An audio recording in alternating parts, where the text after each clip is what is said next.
Assalomu alaykum. Kurash. Assalom. Bugun qaysi kitobni o'qiymiz ikimiz? Tuflik qurut. Qo'rsqi faqat to'ymaydigan tufli qurutda. Qo'rsqi bek ichib ketgan tufli qurutni o'qaylaymiz ikimiz. Qo'rsqi bekmi ichib ketgan tufli qurut. Bu kitobni kim yozgandi? İsmimdi bu kitobni yozgan odamlar. Yo'q. Erik Carle adam yozgandi, ha? Miyada bir kun kulib chiqdi. Endi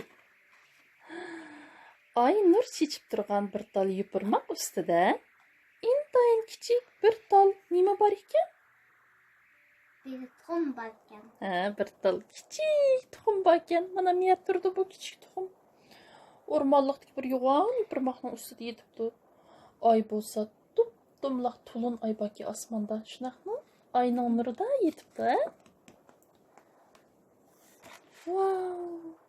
Yakshanba kuni saharda illiq quyosh ko'tarilibdi va chik qilgan bir ovoz bilan tang ham kichik, ham qo'rsqi intayin ichib ketgan bir tufli qurut tuxumni yerib chiqibdi.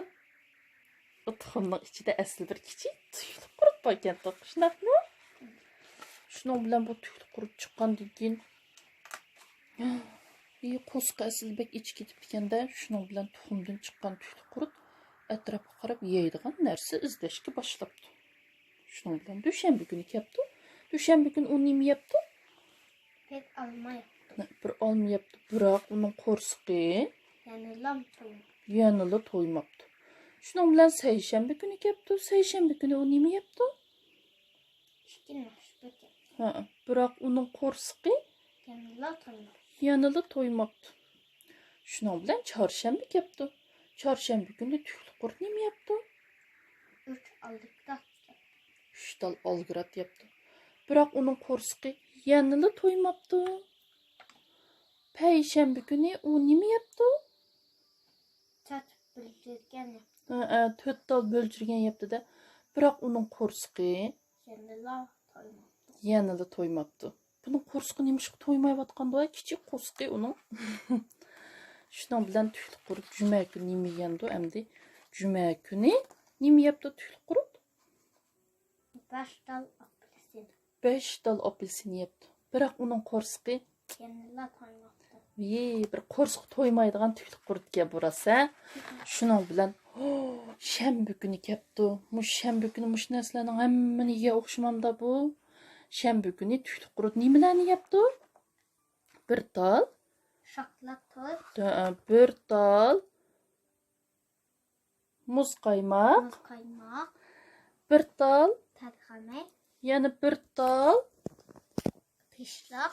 miyada texucun bir tal qiz yaptı. Tefi yo'g'on bir qizni o'zi aytibdi. Ondan keyin bir tal nima yaptı? Kamput. Ondan keyin bir pocha. Yo'q. Meyve tort. İchigi meyvalan sağan tortga bu. Ondan keyin yana texi bir tal. Kolbasa. Ondan keyin yana bir tal. Istakan tort. Ondan keyin tavuz yaptı. Tufli qurut shu bilan qanda bu ketibdi mana.